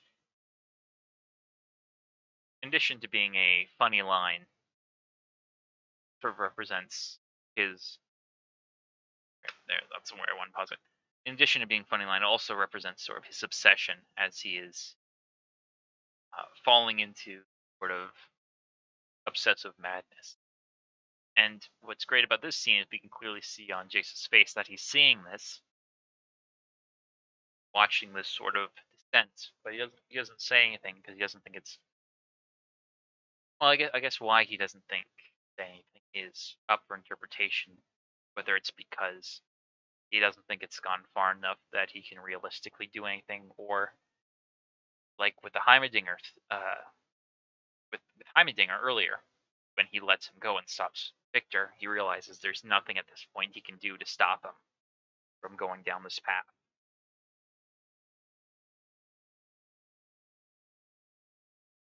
But yeah, you can see in the facial expression, he does not sort of realizes how this isn't good, but he can't really stop it from happening at this point. And then you come to here. I always thought those looked like frog legs. I like how they do everything to sort of elicit that sort of junky, disgusting aesthetic. Right, he's using sort of this makeshift wooden sign in a place of all metal. And then we come down and we have clearly like these oils and fatty foods. This is a nice touch. All the meats and stuff are sweating. They're not literally sweating, but they're getting water vapors on and it's dripping down, which probably isn't super sanitary, right? The reason we keep meat frozen is so that it decays longer. Keeping it in a warm environment will lower the quality of the meat over time because the microbes be more active, molecules be more active, which lends itself to faster decay. So the meats that's going to be using is probably not super great, right? And that's not super sanitary. I have returned. Right? You've missed one scene. All right. It was where Jace is talking to, where Victor's like, it's alive. The arcane speaks through them. Was there anything you want to talk about on that scene in particular? We can go back and go through it again. We just started this scene. Want? Oh, we can go ahead. Okay. Continue. So I just said that I was talking about like the conditions of the place and how they do a lot. Like that looks oily, unhealthy. Keeping the meats in like super warm locations is not great because it decays faster and rots faster. So you keep meat in fridges. Yeah, he's got gunk on his. That almost looks like. Well, I guess it's probably blood on his knives. My only thought here was like, that prison food must be so incredibly bad for Vi to be like, yeah, this is great. Like, I don't know. I think the prison food would be comparable. Have you seen like American prison food? I've not, no. They keep having problems because there's maggots in their mashed potatoes. Oh, what? Yeah, it's disgusting down there. Oh my goodness. It's because it's for a number of reasons. One, basically they don't want to. No one wants to pay money for the prisons, so you have either private prisons that do whatever they can to cut costs, including buying food that is not up to code, Oh. or you have state-run prisons that just don't have the funding to be super effective. Dang. Or you have state prisons where the officers are bribed to go take a nap and turn off all the cameras, where the inmate unfortunately commits to suicide to the back of the head. Oh, that never happened. Never. Not even one time. And then of course the missing eating is.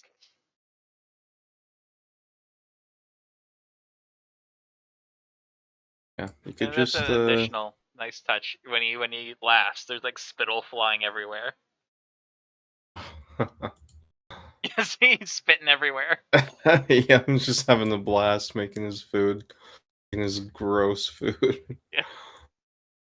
Yeah, this doesn't seem all that uncomparable to prison food. Like, So what's happening? I don't know. Yeah, you know. I don't know why Vi is so excited about this.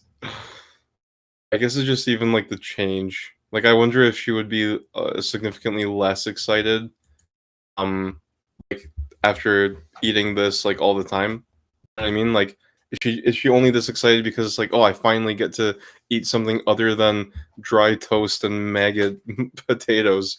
Well, imagine this is probably her equivalent to like McDonald's. Mm, So she got out of prison after like 6 years, and she went to Mickey D's. yeah. And we all know Mickey D's is actually disgusting, but Yep. it tastes good. So I imagine it's like this super bad thing for you that not only is like super high and like all the things that are bad for you, making it taste good, but also like a nostalgic bit of her childhood from when she was growing up.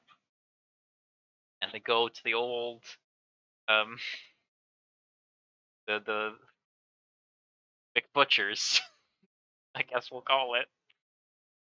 So I bet it's a combination of like those two things: the nostalgia. Also, it probably tastes a lot better than the prison food. Good job, Jericho. I like the slop line, because Caitlyn is like super wealthy, so she probably has like a chef who prepares like gourmet meals for her or whatever for the Kierman family. Yeah. So she's probably used to eating that, and then taking her to Mickey D's with an anti-help inspector Mickey D's. Probably utterly disgusted.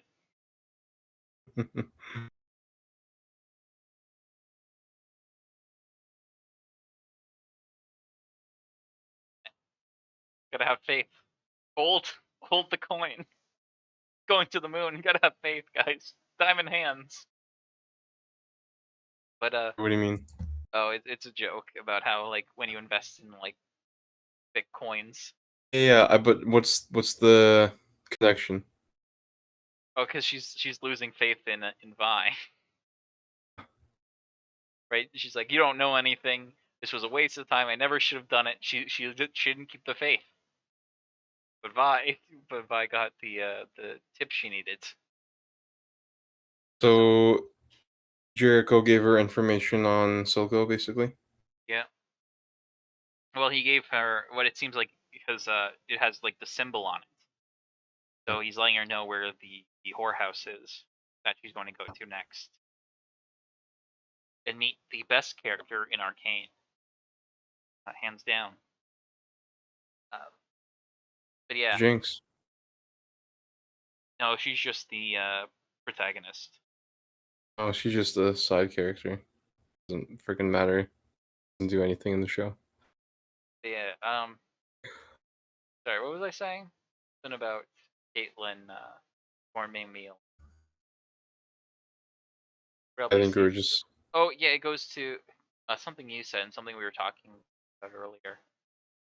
About because you were talking about how Caitlyn feels like she's now lost Vi. They're doing the parkour down, yeah. and then we have this scene where she's like losing the faith again. She's really, really questioning some of the motives and decisions here.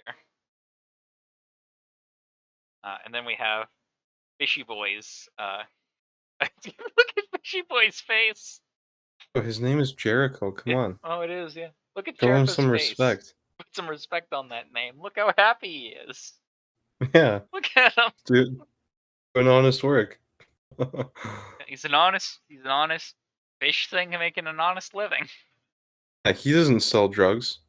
No, He sells listen, fish. he's a fish and he sells fish foods. That's all he does. That's all he needs to do. I love his face when he looks over at at Caitlyn. She's shit talking them the entire time. Aw. She's like, I'm a friend. It's okay. That's how we get happy customers. And now we have this scene. I I notice find once this again. really cool. I like how the only one here, the only one of the council here actually for the performance is Heimerdinger. Yeah. Which I think might have some thematic implications.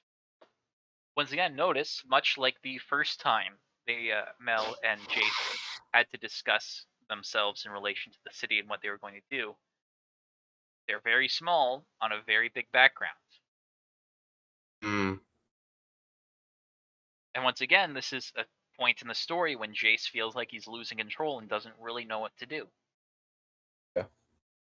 Thrust into this responsibility, doing his best, not working. And now we Has some see insight on that. Marcus's threat realized. Yep. Just some harmless corruption. Just a little bit of corruption. Happy corruption. Bob Ross, we're going to paint a happy little corruption here.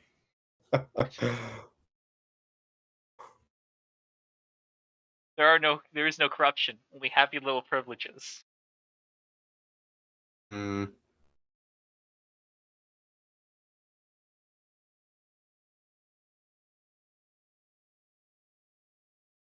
Right, and this is why we now sort of realize what Marcus was saying. He's now pissed off everyone on the council, which is why he recommended you should talk to him first. And then we get this Jace, or not Jace, Jinx, both J's. The implication here that she never came back here.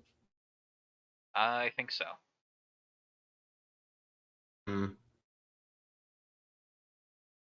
Because it's the What stones that are making her think of Vi, and Vi makes her think of this.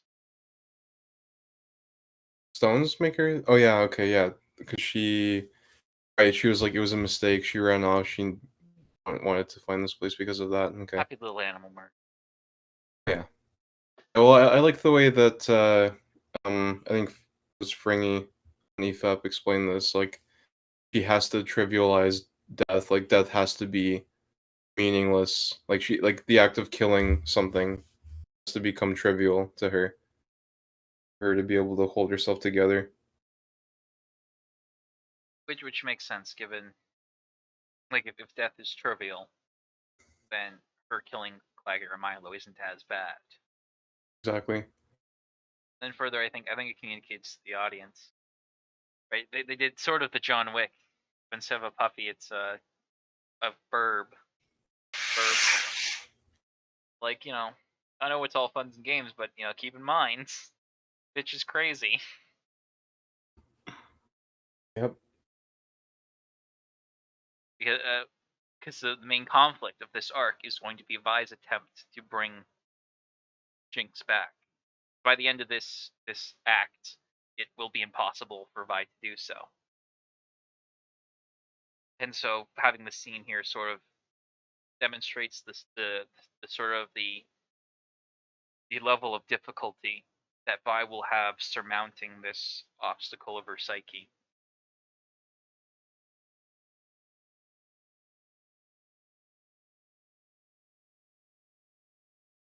Now we're going to play just a fun, happy game.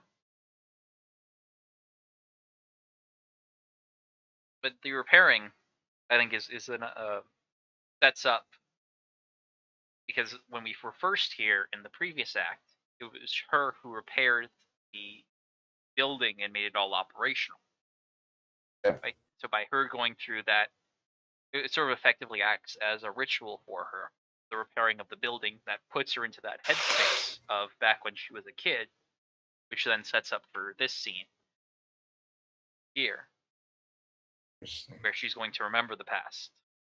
I absolutely love these shots. Like this whole thing, like cutting between her and Vi cutting between like Vi's shadow boxing alongside her basically. Yeah, I like the white overlays as well a whole lot because it's a Mm. great way to quickly communicate visuals of what she's thinking. Mm. Right, we have the scene where earlier.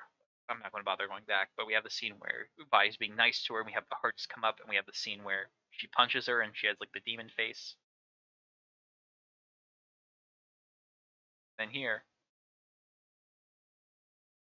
what's nice about this is actually I'm going to bring up on the screen again.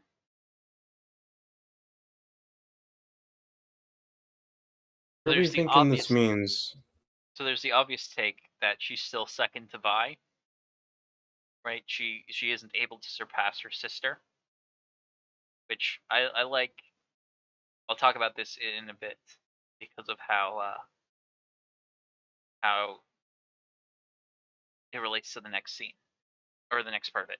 But the thing I really like about this is that's the obvious take.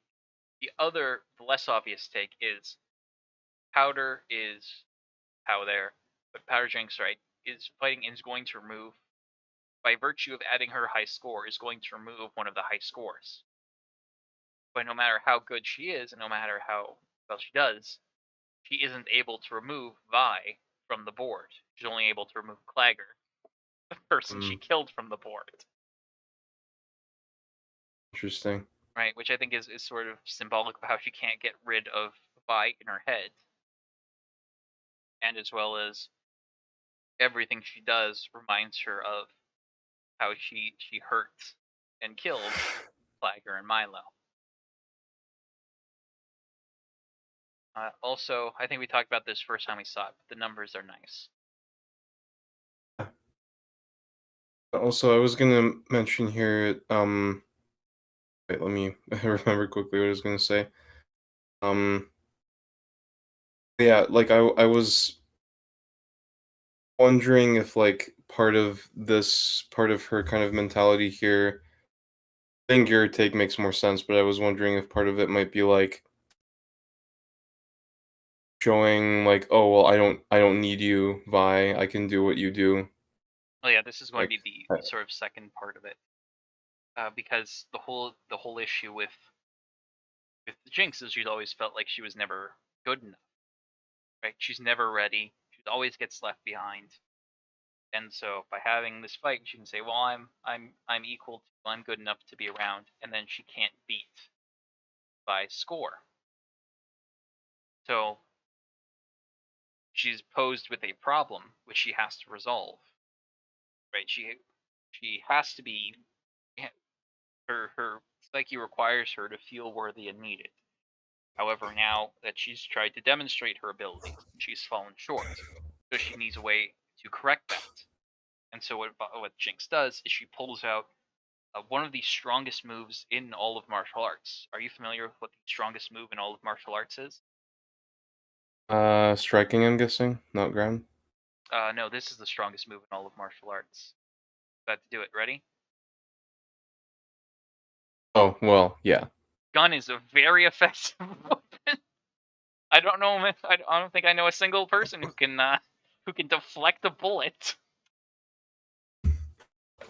Which I'm joking, but I'm sort of not, because her solution, the way she fixes that, right, this sort of lack of skill, is that trivialization of death and violence, her willingness to Yeah. kill anyone who gets in her way, regardless of cost, Yeah. is her solution, her answer to the question of how do I be good enough.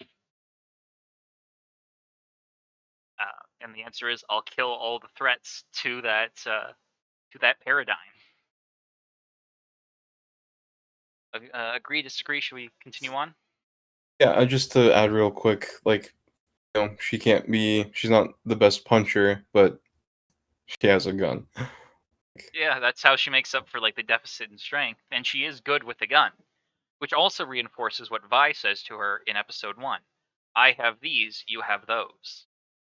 Yep. You have your own strengths, and this is sort of she's trying to compete here with Vi on her strength. Then at the end realizes she doesn't need to and shoots the thing. You never left. You made Jinx. And we're not there yet. No, I just want to in the circle and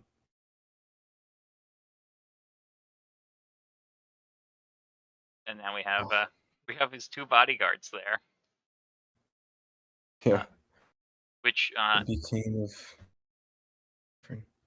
last drop. yeah, and when Vi goes in, they have like this is gonna be later when Vi goes in, but it's clear after Vi destroys the facility that Silco ups his guards and defenses because these guys aren't on Shimmer, whereas when Vi goes in, the defenses are on Shimmer. But yeah, Ah, interesting.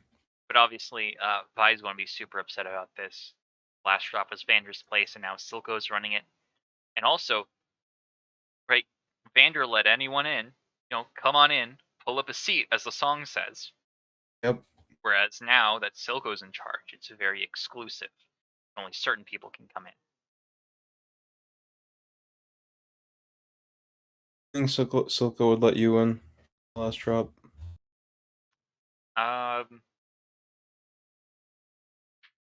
It seems like it's like a gang place now, that only certain people who are in the gang are allowed in, as opposed to being open to the general public.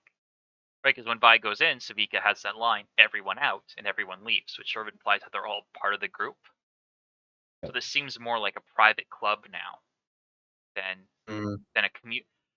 Vander's last drop was a community center, Yeah. whereas Silco's last drop is a gang is a headquarters, a gang headquarters, which sort of makes sense given their view of what the underground should be, right? Vander viewed the underground as like a collection of people working together, sort of like a commune almost. Whereas Silco sees it as a legitimate nation with a legitimate government, right? It'd be kind of, I don't think anyone expects that just any random citizen could walk into, the White House or I can't remember where the prime minister stays now that the old place has been is fucking wrecked. But no one. Place. I mean, you're allowed into the House of Commons, but they're not going to let you walk in the middle of a vote into the middle of the House of Commons, right? Yeah. Like Buckingham Palace has some places you can go, but you can't just walk into the Queen's section of the palace. Yeah. So it makes sense given their representations of how both Vander and Silco conceptualize the underground. Sure. Insensitive comments. Oh yeah. It just like What the she fuck? just like comes up with like some like or like not like some like little witty thing to say about Silco's little hideout. It's like like not expecting that reaction at all. Yeah, Poor which Caitlyn. we were talking about this earlier, but because while you were gone, we were talking about how the parkour scene sort of reinforces that Caitlyn and Vi have different strengths, and Vi's her knowledge and her ability to move around the underground, which is further demonstrated here. And then Caitlyn has I was just pointing out in that scene that it was like sorry, that it, like oh don't need to get back to it too much. Just like the seemed like it like Caitlyn should have taken from that like prisoner just ran off and like screwed me over. I'm never gonna catch up with her.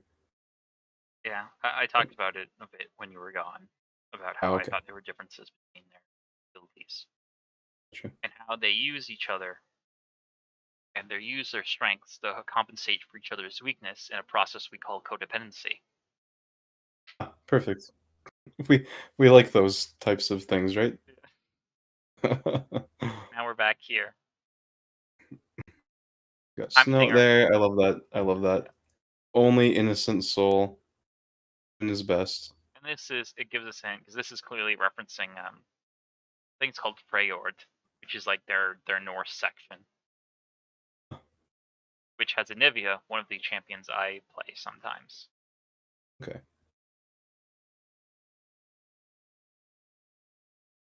Jace. I love Jace.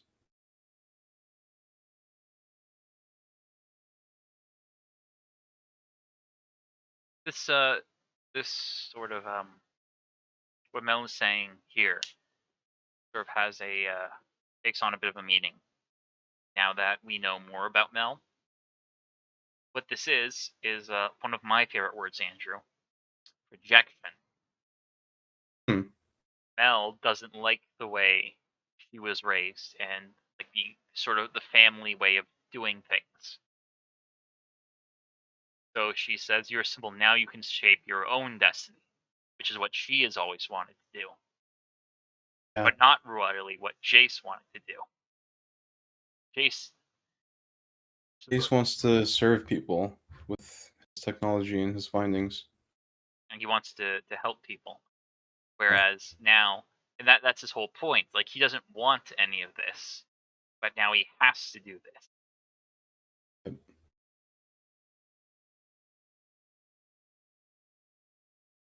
And I think she has a line of, right, but how she's going to end up hooking him on this is with this destiny. You can use that to help other people. That's how she ends up hooking him in. The what's the phrase? The road to hell is paved with good intentions. Yeah. And now we have the line we were talking about earlier. Won't believe what I woke up to. It's funny. People made a comment about how her voice is a little jarring for her. She looks like she sounds a lot younger than she is. Yeah, I can see what you're saying. Just kind of funny. I was surprised. I was like, oh, all right. Well, that's funny. I kind of noticed Yeah. that when I went through my first time too, but I don't think it's a big deal. Oh, no, certainly not. You can have a voice like that if you're old, especially with her like clearly like having like Probably she's got the transfusing high orphan blood. charisma stat. Sorry? So she probably sounds young because she's transfusing orphan blood. Yeah, exactly. Ironically though. Yeah, Yeah. but no, And then this like so actually all right, sorry. I'm my head because I got my subtitle thing, but you're about to go the part that I wanted to comment on, so yeah. go ahead and if you're I'll going to say say something. once again we have, because this was the sort of the issue last time he was talking to Mel, where she's talking about hex tech as if it's like a business, right? She's like, "Oh, you got to invest in this, the future. It's called Bitcoin. It's called Hexcoin. It's going to the Excellent. moon." But Jace has up until this point hasn't really been conceptualizing that in this way. This hasn't been for him and for Victor especially. It hasn't been meant to be like a get rich quick kind of or get rich business that they're trying to profit a ton off of. They're trying to improve people's lives. And then there's the line in episode 4 where Jace reveals that he and Victor, despite wanting to have all this stuff that they want to do, have been perfecting all the hex gates and stuff because the councils told them to. And so by Mel coming and saying, "Well, we have more inventions coming out, and you should invest in what Jace wants to do because they're the future."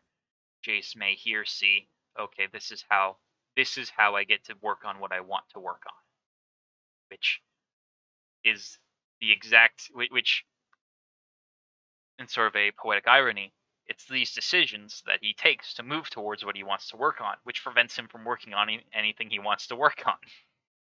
Yeah, true. I also I do like that again he is still in that like out of his element situation. He doesn't necessarily like he as a if he's going to be a politician, all he wants to do as a politician is clean up corruption. But also Mel just brought this woman in, and like, what's he gonna do? He's gonna say, "Sorry, I'm not gonna talk about this right now." Like I'm gonna keep doing what I'm doing. No, she comes in, she says, "Oh, you know, Jace, he it was a show, right? Jace, what would you like to say to like why don't you just tell me why don't you just tell her what you were just telling me about how you're excited about making her an offer?" Like basically that kind of thing. Like Yeah. and he's just like, "All right, I'm gonna if I'm like." It's interesting that he's like also kind of the perspective that like, okay, well, if we're gonna do it this way, then I'm gonna go like fully into it and like just start making deals with everybody. Yeah. It's the Batman line. Batman quote. Once I cross that line, I can't ever uncross it. Hmm. Caitlyn crossed the line earlier.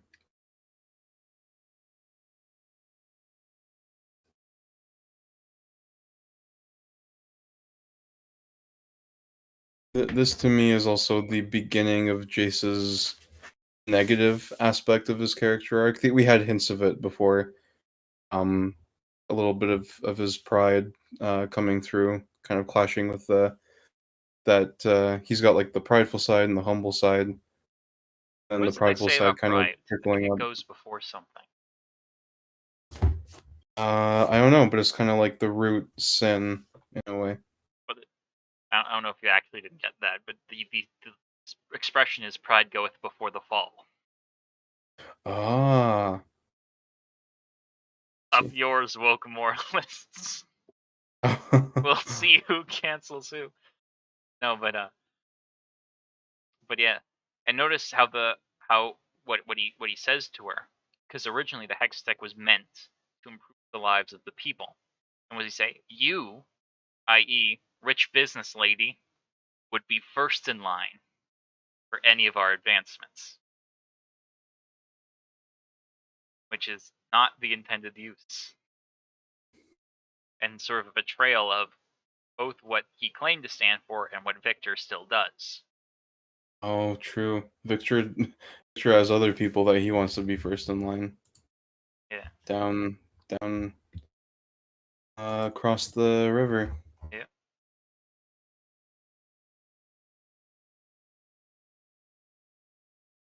Shaking hands with the devil. No.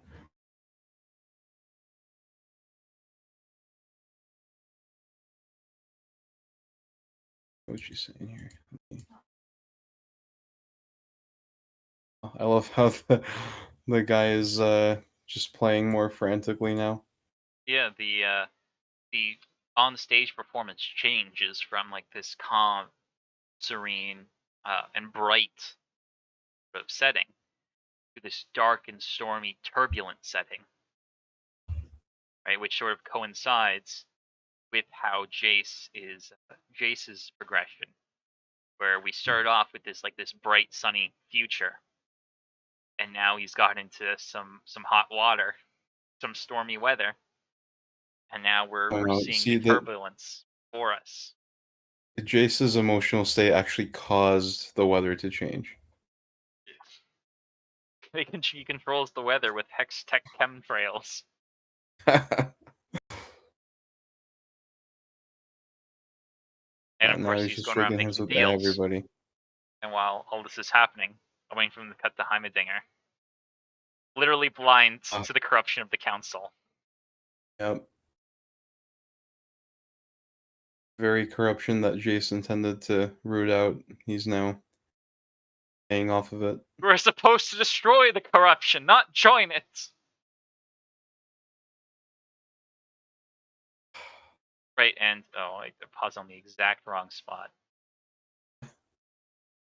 But if you caught the symbol on the paper, that right, that V symbol is the symbol on the paper that the Jericho gives to him, gives to Vi.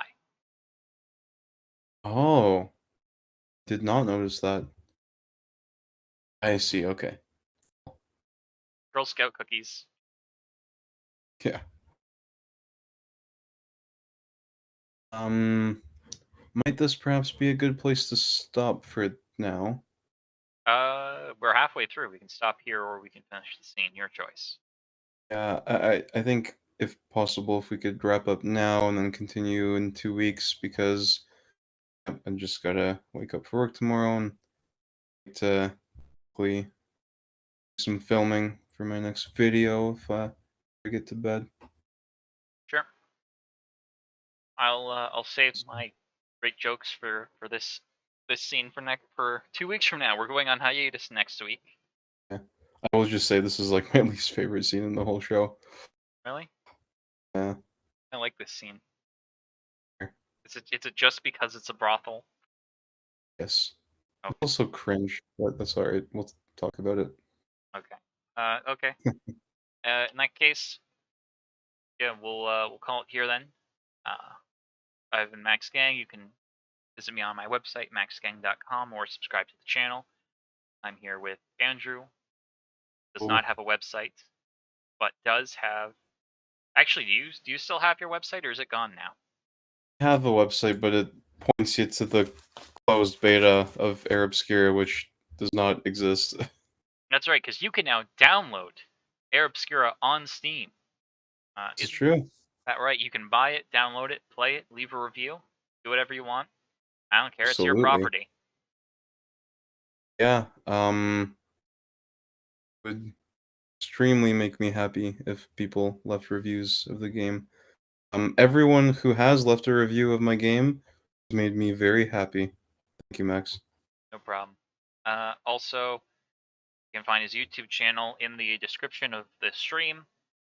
Go subscribe there. He's working on videos. He's working on one right now, he says. So that should be out in a Yeah, bit. Primer should be out in a few days. The primer review. awesome. And then next we're doing Spirited Away. I finished my notes on it. So should be a lot faster. The primer review is going to come out to like an hour and something. But yeah, you can find me on my website. All my links to everything I have are on there. And the contact information. Andrew you can find on YouTube, or Obscura on Steam, or Dragon Slayer on Amazon. Is anything else we should be shilling? I think that kind of contains it all. Also, there's short stories on my website that you can read. But Mm. but yeah, thanks for coming on, Andrew, and watching the first half of episode 5 of Arcane. We'll be back not next week, but the week after. As well, Halo with Steven is getting delayed a week, and hopefully it'll come out next week. But stuff might come up. So I'll see you next week, maybe. And Andrew and I will be together again in a couple weeks. Till then, why don't you all fuck off? I'll come back.